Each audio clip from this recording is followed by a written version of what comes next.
Hi, I'm Erin Devlin. I'm one of the doctors here at Accident and Emergency at Whiston Hospital.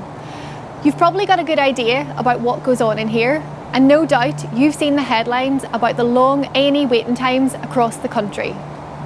We're asking you to help us reduce those waiting times so that we can get the quickest and best care to the patients that need it most. How can you help us? Let me explain.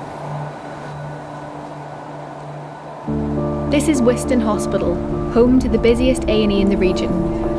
About 300 patients attend here every day. While you're sat in our waiting room, it can feel like not a lot is happening around you. But this isn't the case. This is a large department and patients arrive in a variety of ways via ambulance, GP, on foot, or through our dedicated children's entrance. These patients are cared for in many areas. When the patients arrive, they are reviewed and the sicker ones moved into the cubicles to have tests and receive treatment.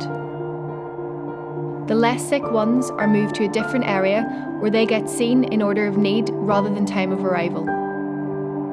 This system helps us to ensure the sickest patients receive the most immediate attention. Moving patients smoothly through A&E, getting them up to a ward if that's where they need to be, is an essential part of patient care. But sometimes we've got more patients than beds available, so the cubicles and rooms in A&E are gradually taken up by patients while they wait for a bed. So what happens then? Well, the patients stay in the cubicles awaiting admission, so those cubicles become blocked and are no longer available for the new patients who continue to arrive in A&E.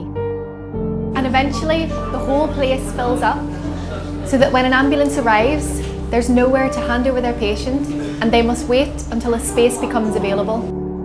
We admit about 60 patients a day and do all we can to make sure there are beds available for everyone who needs one. But we can't do this on our own. We need you to help us too.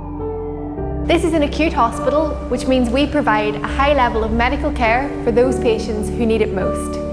Once patients no longer need this level of care, it is essential that they move on and are either discharged safely home or, if necessary, transferred to a temporary place of care. This makes space available for the next patient who needs to be admitted. It's also important that patients, relatives or carers make arrangements to collect their loved ones from hospital as soon as they are discharged and don't wait until later in the day or evening. The longer a patient waits to leave in a bed on a ward, the longer a frail and poorly patient could wait in A&E. None of us would want that for our loved one, would we? But discharging patients on time and making beds available as soon as possible are only part of the solution to keep A&E moving. Reducing the number of people who come through our doors who could be treated elsewhere would make a real difference and let us get on with treating seriously ill patients who need emergency care. We need to be able to care for people when they need us most. To do this, you can help us in a number of ways. Before you come to A&E, ask yourself, could you be treated elsewhere? Look at alternatives like GPs, pharmacies and walk-in centres. If you do need our care and are admitted to hospital, let's work together to ensure your discharge is smooth, efficient and timely. Your actions could make all the difference to those who really need our care. Let's do it together.